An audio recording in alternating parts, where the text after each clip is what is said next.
اتنی بے حسی، اتنی لا تعلقی جو ہے، اللہ تعالیٰ اوپر بیٹھا ہوا ہے، وہ یقیناً غزہ کے عوام کے ساتھ جو کچھ ہو رہا ہے دیکھ رہا ہے، اور جو کچھ یہ مسلم مملکتیں اور خاص طور سے وہ وسائل رکھنے والے ملک، وہ اسلامی فوج بنانے والے ملک، وہ OIC کے جھنڈے کے نیچے اپنے آپ کو ایک قوت سمجھنے والے ملک جو ہیں، جس طریقے سے لا تعلقی بے حسی کا شکار ہے، اس کا حساب ان کو دینا پڑے گا۔ ہیونگ سیڈ دیٹ، یہ ایک قرارداد تیار کر لیا جی عرب امارات نے، اور وہ فالوئنگ دیٹ لیٹر آرٹیکل جو استعمال کیا ہے جنرل اپنے سیکرٹری جنرل انطونیو گوترس نے، اس کی ڈٹائی دیکھیے۔ وہ جنگ بند کرنے کا کہہ رہا ہے کیونکہ انسانی خون بہہ رہا ہے، اور نیتن یاہو کہتا ہے کہ آپ تو حماس کے حمایتی ہو گئے ہیں۔ میرا نہیں خیال کہ گوترس کو اس کے اوپر امبیرس ہونا چاہیے یا اس کا برا منانا چاہیے، اس کو بانگے دہل کہنا چاہیے کہ ہاں میں حماس کا حمایتی ہوں، اس لیے کہ آپ جو کچھ وہاں کر رہے ہیں وہ حماس نے کہیں نہیں کیا ہے، وہ آپ کے اسرائیل کے اندر کہیں کچھ نہیں ہوا ہے۔ اینی وے، تو بخاری صاحب، یہ جو ابھی مسلم ممالک کی بات کر رہے ہیں آپ کہ ان کو ایکشن لینا چاہیے، کل بھی آپ نے جو بات کی کہ پاکستان کو پریکٹیکلی جو ہے وہ اقدام کرنا چاہیے، جس کو عوام نے بہت سراہا اس بات کو، لیکن اگر ہم پریکٹیکلٹی کی بات کریں تو آپ کے خیال میں اس وقت جو مسلم ممالک ہیں وہ کہاں پر لیک کر رہے ہیں، اور کیا وجہ ہے، کیا بنیادی وجہ ہے کہ جس کی وجہ سے ان کی طرف سے اتنی سالڈ آواز نہیں آ پا رہی؟ میں نے آپ کو پہلے بھی ایک بار کہا تھا، میں اب اس کو وضاحت کے ساتھ کہنا چاہتا ہوں کہ چونکہ ان ممالک میں ان پاپولر رجیمز ہیں، کسی ووٹ کے ذریعے نہیں آئی ہیں، کسی عوام کی خواہش سے نہیں آئی ہیں، مسلط کی گئی ہیں ان کے اوپر، اور اکثر وہ حکومتیں ہیں جن کو امریکہ کی اور ویسٹ کی حمایت حاصل ہے، اس لیے ان سے یہ توقع کرنا کہ وہ مسلمانوں کے بہنے والے خون پر ان کی اشکشوئی کریں گے یا ان کی مدد کے لیے پہنچیں گے، یہ بالکل is talking to bring the moon down, ان کے شاید بس میں یہ نہیں ہے، اس لیے کہ وہ سمجھتے ہیں کہ اگر انہوں نے ایسا کوئی قدم اٹھایا جس سے فلسطین کے عوام کی، حماس کی کوئی مدد ہوتی ہوگی، تو ان کی حکومتیں جو ہیں وہ ریت کی دیوار کی طرح گر جائیں گی۔ اس خطرے کے پیش نظر وہ آواز اٹھانے کے لیے ان کی تو آپ نے مجبوری بتا دی نا کہ ان پاپولر رجیمز ہیں، پاکستان کی کیا وہی وہ آپ نے ایک اور دکھتی رگ میری چھیڑ دی ہے، لہٰذا ہم اس کو دیکھتے ہیں کانٹیکسٹ میں۔ بانی پاکستان نے اسرائیل کو یورپ کا ناجائز بچہ قرار دیتے ہوئے 2 ریاستی حل کو مسترد کر دیا تھا۔ بانی کے اس سٹانس کے بعد میں سمجھتا ہوں کہ 2 ریاستی حل کی بات کرنے والا پاکستان دشمن ہے، قائد اعظم کا دشمن ہے، اس کی سوچ کا دشمن ہے۔ یہ میں بہت جرأت کے ساتھ اور بہت مجبوری کی حالت میں اس لیے کہہ رہا ہوں کہ یہ بات تو ہمارے حکمرانوں کو خود سے سمجھ آنی چاہیے کہ اسرائیل کا وجود جو ہے وہ ناقابل برداشت ہے۔ بخاری صاحب، بڑی اچھی بات جو قائد اعظم نے اس وقت ایک سٹینڈ لیا، اور اس وقت جو ہے وہ ایک، آپ میرا اشارہ سمجھ گئی ہیں میں نے کس کی طرف کہا ہے؟ ہمارے جو انٹرم پرائم منسٹر صاحب ہیں وہ 2 ریاستی حل کی بات کرتے ہیں، ان کو سوچنا چاہیے بولنے سے پہلے، ان کو غور کرنا چاہیے کہ لیگیسی کیا ہے، اسرائیل کر کیا رہا ہے اور ہم کہاں کریں۔ بخاری صاحب، میں اسی طرف بڑھ رہی تھی کہ جو قائد اعظم کا سٹینس اس وقت بڑا کلیئر تھا، لیکن اس کے بعد ہم نے دیکھا کہ اس کے بعد بھی 2 جنگیں لڑی گئیں یہ فلسطین والے ایشو پر، اور جس کے بعد جو ہے یہ پھر ایک دفعہ بات بڑی کامن ہو گئی کہ 2 ریاستی حل اس کا ایک سولوشن ہے، اور لیکن اس وقت بھی جو عرب ممالک ہیں ارد گرد کے وہ بھی اس پر راضی نہیں ہوئے، اور جو مسلم ممالک میں ایک سینٹیمنٹ تھا وہ بھی اس کے اگینسٹ تھا۔ لیکن آج تک اگر 2 ریاستی حل نہیں ہے تو پھر حل کیا ہے؟ کیونکہ آج تک ہم اس کا پریکٹیکلی سولوشن ہوتے ہوئے نہیں دیکھ رہے۔ دیکھیے، پہلی بات تو یہ ہے کہ جیسا میں نے کہا کہ 2 ریاستی حل یہ کیمپ ڈیوڈ میں ہونے والے مذاکرات اور اس کے بعد کی لیگیسی ہے، یہ سولوشن کبھی نہیں تھا۔ آپ کسی کو مکان کرایہ پر دیتے ہیں تو اس کو مالک تو نہیں بننے دیں گے نا آپ، یہ تو یہاں آئے تھے رہنے کے لیے، نکالے گئے تھے آپ کو پتہ ہے کہاں سے۔ اب میں منہ کھولوں گا تو پھر یہ بات اور زیادہ بڑھ جائے گی۔ وہ اس فتنے کو اپنے ممالک میں نہیں بسنے دیتے، وہ پیسے ویسے دے کے ان سے جان چھڑائے رکھتے ہیں، اور یہ مسلمانوں کی جان کو آئے ہوئے ہیں۔ تو یہ ڈھٹائی، بے شرمی جو ہے اب ختم کرنے کا میرے خیال سے وقت آ گیا ہے، کیونکہ اگر امریکہ کی وجہ سے یا سپر پاورز کی وجہ سے ان کی حکومتیں نہ گریں تو ان کے اپنے عوام ان کی حکومتیں گرائیں گے۔ اس لیے میں کسی بغاوت کی دعوت نہیں دے رہا ہوں، لیکن اتنا خون، اتنی بے حسی کے ساتھ، اتنی بے دردی کے ساتھ اگر بہایا جا رہا ہو تو مظلوم کا خون جو ہے وہ اوپر جو جانے والی آواز ہے اس کی ریت سے بچنا چاہیے ان سب کو۔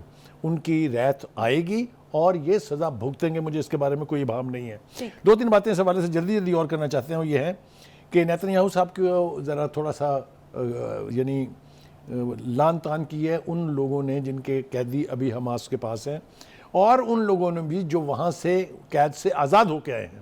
انہوں نے بتایا ہے اس بے غیرت انسان کو کہ ہمارے ساتھ وہاں کیا رویہ اختیار کیا گیا تھا. ہم تمہاری بمباری کی زد میں تو تھے لیکن وہ حماس کے لوگ ہمارا تحفظ کر رہے تھے, وہ ہمارے ساتھ اپنوں کی طرح سے بہیو کر رہے تھے. میں نے کل بھی ان خطوں کی اور اس خاتون کے انٹرویو کی بات کی ہے, ویڈیوز بھی ہیں اس کے حوالے سے. دوسری طرف یہ کہ جب اس نے دفاع کرنے کی کوشش کی نیتن یاہو نے, تو ان لوگوں نے اس کو کہا بکواس بند کرو بے شرم انسان. یہ آوازیں اس کے اندر سے اٹھ رہی ہیں. میرے خیال سے ہمارے مسلمان حکمرانوں کو بھی سننا چاہیے کہ ان سے زیادہ غیرت مند تو وہاں کے وہ لوگ ہیں جو غزہ سے واپس آ کے اپنے پرائم منسٹر کو بتا رہے ہیں کہ یو شٹ اپ بے شرم آدمی. مگر ہمارے ہاں یعنی اس معاملے کو جو ہے وہ بہت سنجیدہ لیا جانا چاہیے.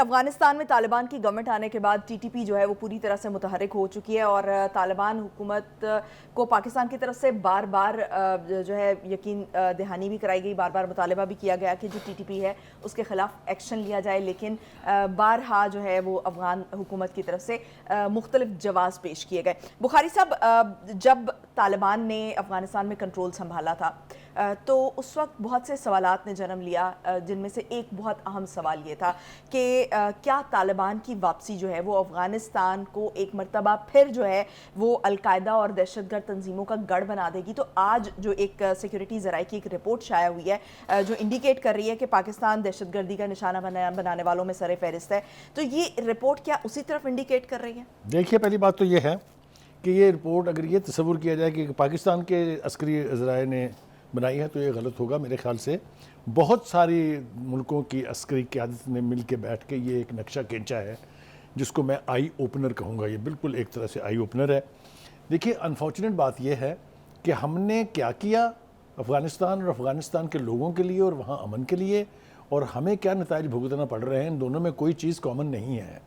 دوحہ مذاکرات جس کے نتیجے میں طالبان کو حکومت نصیب ہوئی کابل میں, یہ کس نے کرائے تھے؟ کون تھا فیسیلیٹیٹر؟ یہ جو اب خبریں آ رہی ہیں کہ جناب وہ سراج الدین حقانی صاحب جو ہیں وہ پاکستانی پاسپورٹ پہ گئے تھے, وہ تو ایک الگ مسئلہ ہے نا کہ کس نے جاری کیا تھا, کس کے کہنے پہ جاری ہوا تھا, کس نے فیسیلیٹیٹ کیا تھا, دیٹس اے ڈفرنٹ تھنگ. پر ان کو یہ یاد تو ہونا چاہیے نا کہ اگر وہ پاسپورٹ نہیں ہوتا تو how could he reach Doha.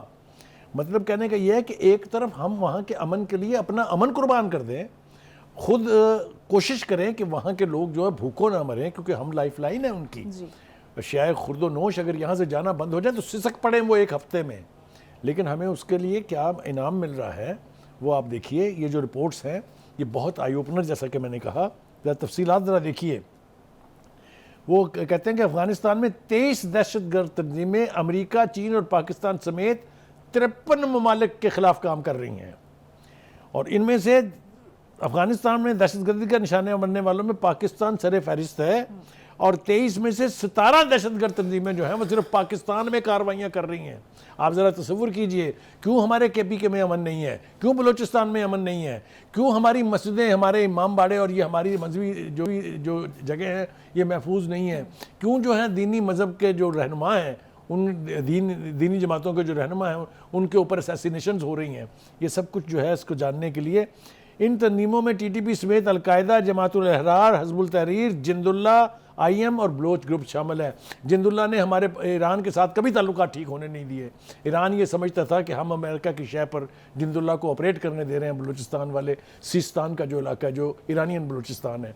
تو مطلب کہنے کا یہ ہے کہ ہم تو یہ قربانیاں دیں اور ہمیں اس کا انعام یہ ملے. آگے سن لیجئے کہ ٹی ٹی پی افغانستان کے اقتدار سنبھالنے کے بعد دوبارہ متحرک ہو گئی ہے, اچھائی کے لیے نہیں, اچھے کام کے لیے نہیں, تباہی مچانے کے لیے.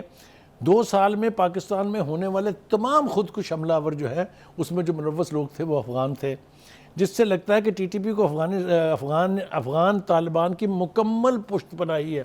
ہم نے 50 دفعہ کہا کہ ان کو آپ فیسیلیٹیٹ کرنا چھوڑ دیں, آپ ان کو عام کرنا چھوڑ دیں.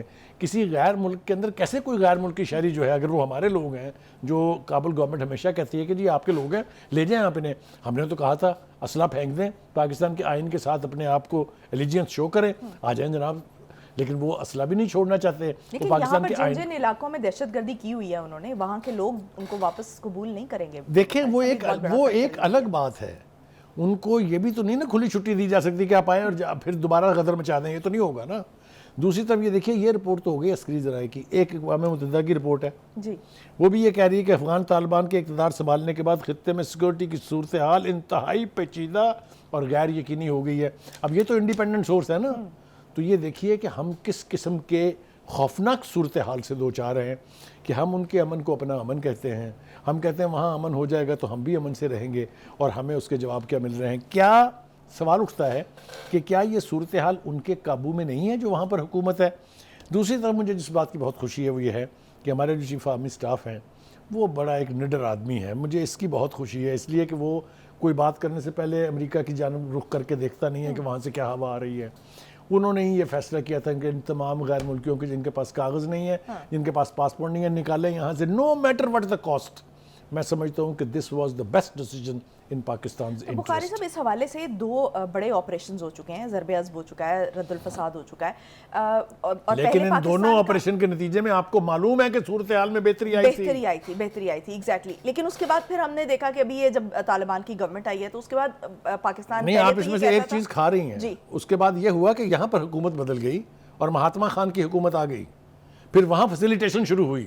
بھول گئی آپ 400 سے زیادہ وہ لوگ جو قید بھگت رہے تھے، جو وہ دہشت گردی کی وارداتوں میں ملوث تھے، ان کو رہائی نہیں دی گئی پریزیڈنشل ڈکری پر. چل رہے تھے ایگزیکٹلی یہی ہوا. ٹھیک ہے. اس کے بعد جناب کسی نے کہا تھا یہاں پر کہ طالبان کے دفتر کھولیں آپ، کس کا نام پڑا تھا؟ طالبان خان صاحب. تو یہ جو پاسپورٹ جاری کرنا ہو گیا، اس قسم کی فیسیلیٹیشن ایک خاص دور میں ہوئی ہے اور اس نے صورتحال کو اور بھی گمبھیر بنا دیا ہے. تو بخاری صاحب پاکستان کے پاس اب کیا آپشن ہے؟ کیونکہ پہلے تو پاکستان یہ کہتا رہا ہے کہ بھئی آپ ہمارے جو ہے وہ آپ ان کے خلاف کوئی ایکشن لیں یا ان کو جو ہے وہ اسلحہ نہ دیں، ڈسارم کر دیں. تو لیکن اب پاکستان نے ایک کلیئر سٹینس لیا ہے کہ یہ ہمارے حوالے کر دیں. تو پاکستان کے پاس اب آپ کے ہمارے پاس جو آپشنز تھے ان میں سے ایک پر تو عمل شروع ہو گیا ہے کہ anybody who doesn't have valid documents should not be allowed to leave in Pakistan. Number 1. Number 2 یہ کہ جو پہلے 2 آپریشن ہوئے تھے اسی نوعیت کا ایک آپریشن اور چاہیے ٹو کلین دوز ایریاز جہاں پر ان کی کنسنٹریشن ہے یا ان کے سلیپر سیلز ہیں. تو اور تیسرا آپشن یہ ہے کہ ہمیں اس کے اوپر ڈیفینسو نہیں ہونا چاہیے.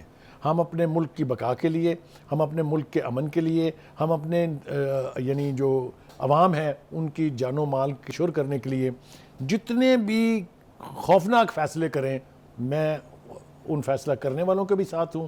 اور میں چاہتا ہوں اور میری خواہش یہ ہے کہ ان فیصلوں کو لینے کے لیے کسی سے ڈرنے کی ضرورت نہیں ہے. نو ہیونز ول فال. کیا کر لیا ایران کا جی امریکہ نے اور پورے ویسٹ نے مخالفت کر کے؟ کیا ان کے خلاف سینکشن رجیم ایسی نہیں تھی کہ ایک قطرہ پانی کا باہر جا نہیں سکتا تھا، نہ اندر آ سکتا تھا؟ کیا کر لیا جی انہوں نے؟ They are close to now having a nuclear bomb. Don't you know that? تو مطلب کہنے کا یہ ہے کہ اگر آپ غیرت سے جینے کا ڈھنگ جان لیں تو پھر آپ کو کسی طرف دیکھنے کی ضرورت نہیں ہے.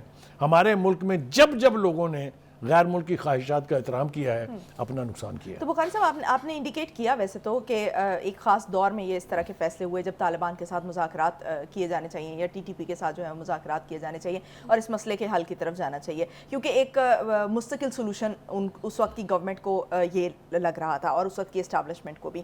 تو کیا جو ابھی یہ جو حقانی جو وزیر داخلہ ہیں افغانستان کے، ان کا جو پاسپورٹ والا معاملہ ہے، اگر آج یہ ریویل ہوا ہے تو کیا یہ اس وقت جب وہ قطر کی طرف سفر کر رہے تھے یا جب یہ ٹریول کر رہے تھے تو اس وقت یہ پتہ نہیں تھا؟ اس وقت کی حکومت جو ہے وہ فیسیلیٹیٹر تھی، اس لیے وہ ان چیکڈ گئے. کوئی چیک کر نہیں سکتا تھا ان کو. میں نے جو جملہ کہا تھا وہ آپ نے شاید غور نہیں کیا کہ پتہ چلنا چاہیے کس کے کہنے پہ پاسپورٹ ایشو ہوا، کس نے پاسپورٹ ایشو کیا. وہ 2 بندے پکڑ کے اس معاملے کو حشب کرنے سے کچھ نہیں ہوگا. ایک ملک کے یعنی اتنے بڑے آدمی کو جو وانٹیڈ لسٹ میں ٹاپ پر ہو پاسپورٹ جاری کرنا is not an officers decision. یہ کہاں سے آیا ہوگا وہ ہمیں معلوم ہے. Last but not the least میرے خیال سے ایک بات اور ضرور کہنی چاہیے. اب وقت آ گیا ہے ہمیں اپنی سروائیول کے لیے، ہمیں اپنی بقا کے لیے دوسری طرف دیکھنا چھوڑ کے اپنے فیصلے خود کرنے کی روش ڈالنی چاہیے. اگر ہم نے یہ نہ کیا تو میرے منہ میں خاک، انفارچونیٹلی ہماری داستان تک بھی نہ ہوگی، داستان ہوگی. ہمیں انڈیپینڈنٹلی فیصلے کرنے ہوں گے اور ملکی سلامتی کو جو ہے وہ سب سے پہلے رکھنا ہوگا.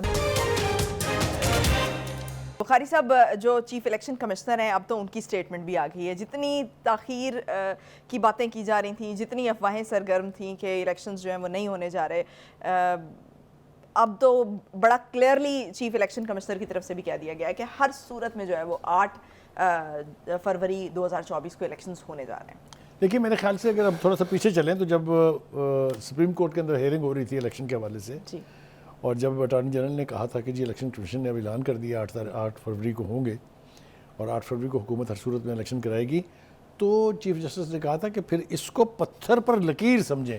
اس دن میں نے یہ مان لیا تھا کہ الیکشن 8 فروری کو ہوں گے. اب 8 فروری کے الیکشن کے بارے میں ابہام کس کو تھا؟ سب سے بڑا زیادہ ابہام جو ہے وہ پی ٹی آئی کو تھا, اس لیے کہ اگر آپ اندر کی بات مجھ سے پوچھیں تو پی ٹی آئی نہیں چاہتی کہ ابھی انتخاب ہوں جب تک کہ مہاتما خان کی قسمت کا فیصلہ نہ ہو جائے. دوسری بات یہ کہ ہم نے سنا کہ نون لیگ کی طرف سے بھی کچھ ایسے اشارے ملے, تو پیپلز پارٹی نے بھی کہا لیول پلینگ فیلڈ نہیں مل رہی, نون لیگ نے بھی کہا بھی لیول پلینگ فیلڈ کا مطلب کیا ہے کہ آپ کو گھر بیٹھے الیکشن جتوا دیں. الیکشن کرانے کے لیے کوئی اس میں تاخیر کرنے کے لیے کوئی جواز ویلڈ نہیں ہے. میں آپ کو مثال دیتا ہوں, بہت زیادہ پرانی مثال نہیں ہے. ایران میں پارلیمنٹ کی بلڈنگ بم سے اڑا دی گئی تھی, 70 کے قریب ایم پیز جو ہیں وفات پا کے عین مقررہ وقت پر, یعنی ود ان 30 days الیکشن دوبارہ ہو گئے تھے. تو اگر نیت ہو الیکشن کرانے کی تو کوئی ہرڈل نہیں ہے. یہ جو کہا گیا تھا مولانا فضل الرحمان صاحب بہت ہمارے لیے قابل احترام ہے, ان کا جو سردی بہت ہوتی ہے, تو سردی تو دسمبر میں بہت زیادہ ہوتی ہے, فروری میں تو پھر کچھ تھوڑے سے کھلے دن آ جاتے ہیں نا. تو مطلب کہنے کا یہ ہے کہ یہ جو کوششیں تھیں الیکشن میں تاخیر کی, ان کو بھی اب چپ لگ گئی ہے.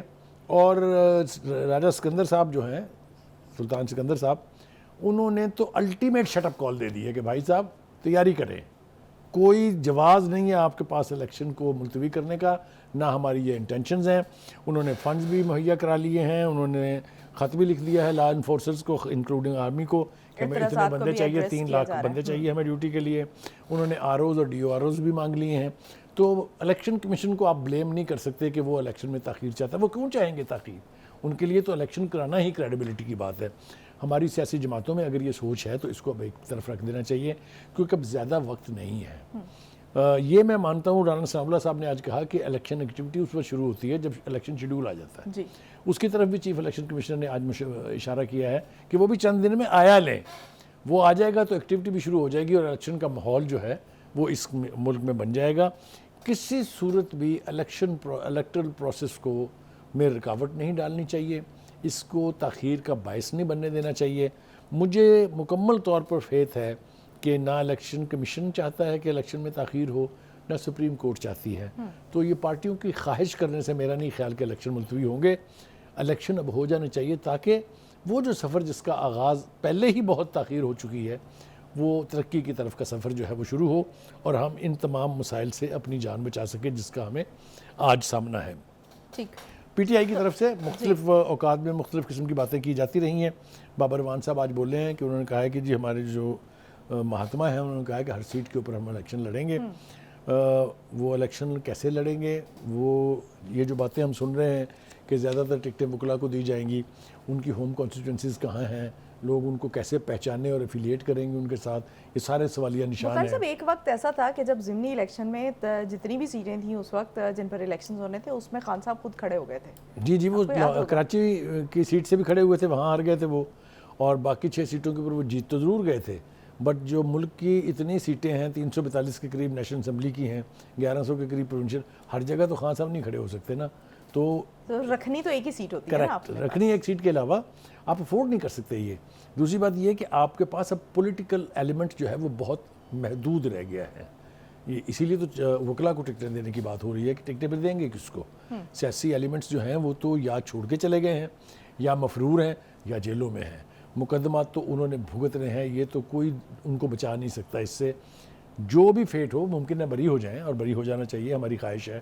لیکن جو 9 مئی کا بوجھ ہے وہ اٹھانے کے لیے پتہ بھی چاہیے, دل گردہ بھی چاہیے.